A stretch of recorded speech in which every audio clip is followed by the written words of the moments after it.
कोणता सण आलाय आता? रक्षाबंधन. बरं, रक्षाबंधन का असेल साजरी करतात? तेव्हा भाऊ बहिणींचा पवित्र रिश्ता म्हणजे रिलेशनशिप त्यांचं साजरं करतात. तू सांग समर्थ, का करत असते?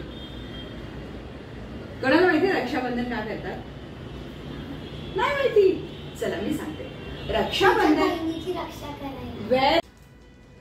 मला एक गोष्ट सांगा, पोलीस काका असतात बरोबर आहे, पोलीस काका आपली रक्षा करतात, डॉक्टर्स आपली रक्षा करतात, इव्हन हे जे सफाई कर्मचारी जे असतात ते सुद्धा आपला आजूबाजूचा परिसर स्वच्छ ठेवून आपली रक्षा करतात. म्हणून रक्षाबंधन जर सेलिब्रेट करायची असेल आपल्याला तर आजच्या युगामध्ये फक्त बहिणीने भावाला राखी बांधून चालणार आहे का? नाही.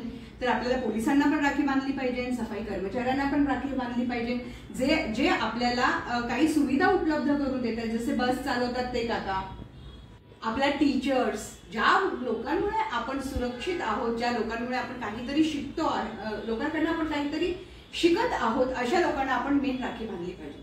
चला, तो मुद्दा दुसरा. पण हे प्रदूषण थांबण्यासाठी आपल्याला काय केलं पाहिजे? कोणाला काही आयडिया? समर्थ, तुला काय वाटतं काय केलं पाहिजे? आपण ट्रीज कट नाही करायला पाहिजे. Very good. अजून? आणि आपण जे फॅक्टरीज मध्ये खराब पाणी असतं ते आपण नदीमध्ये नाही जाऊ द्यायला पाहिजे. काय बोलत होतीस? आपल्याला ट्रीज कट नाही करायला पाहिजे आणि जे फॅक्टरीज मधलं घाण पाणी आहे ते नदीमध्ये नाही जायला पाहिजे, कारण की त्याने फिशेस वगैरे जे ॲक्वाटिक लाईफ आहे ते मरून जातात. Very good. हा समर्थ, तुला? हा बोल. झाडांना पाणी टाकायला पाहिजे. झाडांना पाणी टाकायला पाहिजे. Very good. तू काय करणार उर्वी? बर, उर्वी शांत आहे. हा कट करूया असेल. हा, तू बोल मुद्रा. कचरा काढायला पाहिजे. कचरामुळे जे गटारीत घाण असतात त्याच्याने हे पॉल्युशन बनतं आणि ते आपल्याला मारू पण शकतं. तुम्हाला माहितीये का, ग्लोबल वॉर्मिंगला ना एक सगळ्यात छान पर्याय आहे. सांगू मी तुम्हाला काय? हा, आणि या ग्लोबल वॉर्मिंगला आणि पोल्युशन जर आपल्याला कमी करायचं असेल तर आपल्याकडे एक मस्त आयडिया आहे. सांगू मी तुम्हाला काय? आपण जास्तीत जास्त झाडं लावू शकतो, कारण आपल्या हातात ते सगळ्यात सोपी गोष्ट आहे. आपण आपल्या घरामध्ये, आपल्या बाल्कनीमध्ये, आपल्या बिल्डिंगच्या खाली, आपल्याला जिथे जागा, आपण गावी जाणार असू तर गावी रस्त्याच्या कडेला अशी भरपूर झाडं लावू शकतो. पण ठीक आहे, ते खूप लांबचं झालं, पण आपण आपल्या घरी ऍटलिस्ट 2-2 झाडं तर लावू शकतो ना.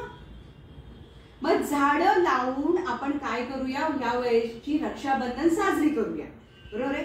आपण जेवढी आपल्या झाडांची रक्षा करणार तेवढं झाड आपल्या प्रदूषणाची आणि आपल्या पृथ्वीचं काय करणार, प्रदूषण कमी करणार, ग्लोबल वॉर्मिंग कमी करणार आणि आपल्या पृथ्वीची आणि आपली ऑटोमॅटिक काय करणार, ते रक्षा करणार.